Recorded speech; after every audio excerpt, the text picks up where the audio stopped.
এইখনে আমাৰ স্কুটিখন ফাইনেলি আহি গ'ল আমাৰ ঘৰলৈ। আজি বহুত ভাল লাগিছে মনটো। এই বেটাই আজি বহুত ফূৰ্তি স্কুটিখন অনাৰ বাবে। আৰু মই সুধিছোঁ এখন কাৰলৈ বুলি, বেটাই কৈছে মোলৈ বুলি কৈছে। আৰু মই মানুহজনী বোলে বেটাত খুব বেছি ফূৰ্তি, ভেলেণ্টাইন ডে বোলে অফাৰ লাগে বোলে, সেইটো কাৰণে ফাইনেলি স্কুটিখন আনিব গৈছোঁ। তোক কি আৰু ময়ো খোজ পাৰোঁ স্কুটিখন অনাৰ বাবে, যিহেতু এটা দৰকাৰ হৈছিল। আৰু এতিয়া আমি ফাইনেলি টুকটুকিখনতে উঠিবলৈ গৈছোঁ। বেটা বোলে এতিয়া বেটা চাওক, বেটা কি কৈছে, বেটা বোলে দাঁত এটা ওলাইছে নতুন, সেইটো কাৰণে দাঁতটো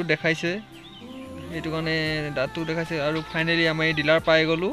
এতিয়া কিবা কিবি কাম কৰি আছে ডিলাৰ সেই মানুহজনে, যিহেতু EMI দ্বাৰা লৈছোঁ, যিহেতু আমাৰ কেছ ল'বলৈ পইচা নাই কাৰণে EMI লৈছোঁ। কিমান যে চাইন কৰিবলগীয়া হৈছে মানুহজনে, হাতখন বিষাই গৈছে বোলে। আৰু এইখনেই আমাৰ ফাইনেলি গাড়ীখন ৰেডি কৰি আছে, স্কুটিখন এতিয়া ৰেডি কৰিছে। আৰু লাহেকৈ যাম এতিয়া ঘৰলৈ আমি, যিহেতু মা ঘৰত দেউতাহঁতে ৰখি আছে।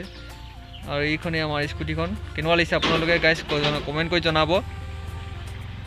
আৰু এতিয়া আমি ডিলাৰৰ ককাইজনে উলিয়াই দিছে, আৰু এতিয়া আমি ঘৰলৈ যাওঁ। আৰু এই ভিডিঅ'টো চাই আপোনালোকে কেনেকুৱা পাইছে ক'ব। ঘৰত গৈ যিহেতু চাকি জ্বলাব আছে, ধূনা জ্বলাব আছে, সেইটো কাৰণে আমি লাহে লাহে গৈ থাকোঁ। আৰু ভিডিঅ'টো চাই কেনেকুৱা পালে কমেণ্ট কৰি জনাব আপোনালোকে, নাপাহৰিব। আজিলৈ বাই বাই, নতুন এটা ভিডিঅ' লগ পাম। আজিলৈ বাই বাই। আকৌ চাওক না, বেটা এতিয়াই ইমান নাচি আছে। এতিয়া ফাইনেলি ঘৰ পাই গ'লোঁ, আৰু নেক্সট এটা ভিডিঅ' লগ পাম। Bye bye.